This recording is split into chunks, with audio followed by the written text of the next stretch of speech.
Ces grâces sont si lourdes, mais si lourdes, et la blonde à gauche est vraiment informe, écrivit Diderot dans sa critique du Salon 1763. Si je ne vous en montre que l'esquisse, c'est que de dépit, Vanloo détruisit son tableau.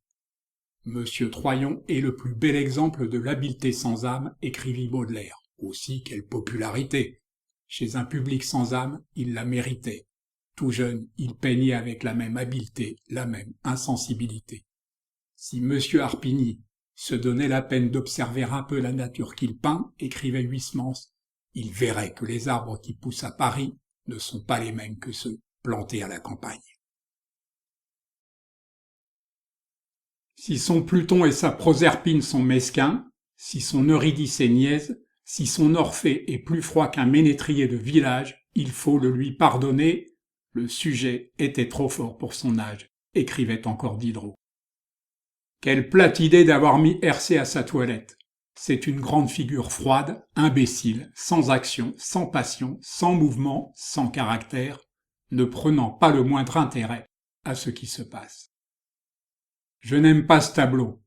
Titon est d'une couleur vineuse, il a l'air d'un homme qu'on aurait serré entre deux planches. Aurore est terne, sa draperie ne la fait pas sentir, et ses cheveux sont gris et de pierre.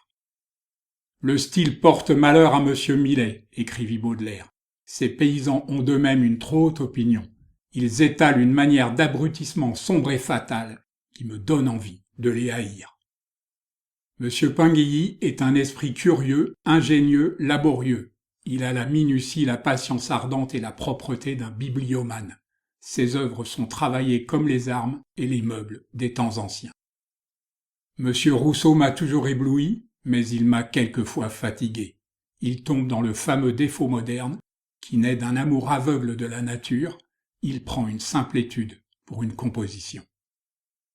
L'ensemble est crayeux, c'est de la chair peinte et non de la peinture de chair, écrivait Dumas. Je dirais à Diaz ce que je dis à certaines femmes, avec un si beau teint, pourquoi mettre de la poudre de riz? Cette Madeleine couchée à terre, appuyée sur un bras, est petiote, maigre, mesquine, et ressemble bien plus à la pauvre Marie Duplessis qu'à l'ardente et robuste Madeleine des Saintes Écritures. Il semble vouloir lutter avec la photographie. Il y a là un véritable danger, et nous le signalons au peintre pour qu'il s'en écarte. La vue de tels tableaux fatigue, on y voit la main, mais ni le cœur, ni l'âme de l'artiste. De ses doigts lourdeaux, il lapidifie les chiffons qu'il touche, et sourdement il éclaire, de la lanterne de son gros œil, des petites femmes qui ne sont plus des Flamandes, et ne seront jamais des Parisiennes, écrivit Huysmans. Malheureusement, M. Tissot a jugé bon de passer la Manche et d'exposer à Paris.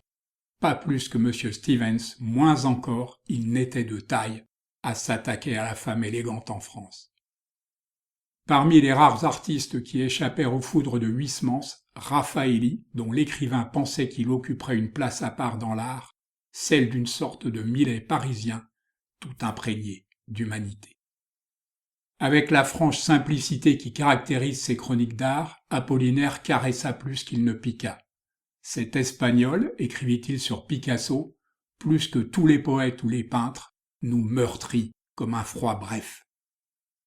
Henri Matisse est un novateur qui rénove plus qu'il n'innove. Il faut que la vue se soit singulièrement brouillée pour être désagréablement ébloui par la pureté de dessin et des couleurs de ce peintre. Apollinaire fut un peu plus sévère avec Félix Vallotton. Ce peintre imite le douanier Rousseau avec amour. Voyez la charrette, Rousseau eût été enchanté d'avoir un tel élève, mais je ne pense pas qu'il eût voulu signer aucune de ses toiles. Avec la critique de salon est apparu un genre pictural inédit, les saints juges de l'art, mais ils sont rares à s'y être essayés, avec plus ou moins de réussite. Curieusement, à ma connaissance, aucune de leurs tentatives n'a été qualifiée de croûte.